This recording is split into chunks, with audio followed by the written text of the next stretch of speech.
Hello friends, welcome to my channel. My passion education में आपका स्वागत है। देखिए, असाइनमेंट एमएसडी 6 का हम कर रहे हैं 6 नंबर का क्वेश्चन, जिसमें हमें निम्नलिखित विषयों पर टिप्पणी लिखनी है। तो सबसे पहला क्या के अंदर है रामलीला परंपरा का प्रवर्तन, कि रामलीला कब से शुरू हुई और इसके प्रवर्तक कौन है और कब से शुरू हुई और इसका क्या अर्थ है। तो देखिए, हम स्टार्ट करते हैं। रामलीला, जिसका शाब्दिक अर्थ है राम का नाटक, रामायण महाकाव्य का एक प्रदर्शन है जिसमें दृश्यों की एक श्रृंखला में गीत, कथन, गायन और संवाद सम्मिलित होते हैं। यह पूरे उत्तर भारत में हर साल शरद ऋतु में अनुष्ठान कैलेंडर के अनुसार दशहरे के दौरान प्रदर्शित किया जाता है। रामलीला यानी राम के द्वारा की गई लीला को स्त्री पुरुष द्वारा पात्र बनते हैं और उनका अभिनय करते हैं और उनके जैसे वस्त्र धारण करते हैं, उसको रामलीला का नाम दिया गया है। और ये किस समय मनाया जाता है?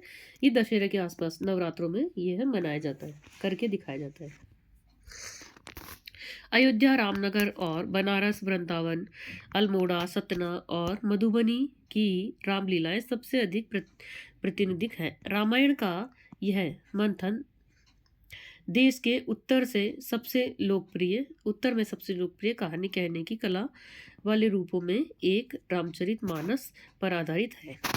रामायण के नायक राम की महिमा को समर्पित इस ग्रंथ की रचना 16वीं शताब्दी के तुलसीदास द्वारा संस्कृत महाकाव्य को सभी के लिए उपलब्ध कराने के लिए उद्देश्य से भारत में ये की गई थी। रामलीला राम और रावण के बीच के युद्ध का स्मरण कराती है। कुछ लोगों के मतानुसार रामलीला के प्रवर्तक गोस्वामी तुलसीदास हैं। उन्होंने हिंदी में जन मनोरंजकारी नाटकों का अभाव पाकर श्री गणेश किया है।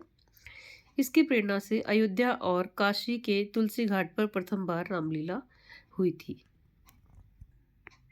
रामलीला राम और इसमें देवताओं, ऋषियों और विश्वासियों के बीच संवादों की एक श्रृंखला सम्मिलित है। रामलीला का नाटकीय प्रभाव प्रत्येक हृदय में चरम उत्कर्ष का प्रतिनिधित्व करने वाली प्रतिमाओं के सिलसिले से उपजता है। दर्शकों को गाने और भजन में भाग लेने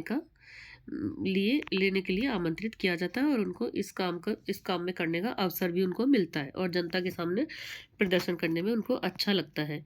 मेघा भगत ने 1625 में रामचरितमानस पर आधारित रामलीला की शुरुआत की थी।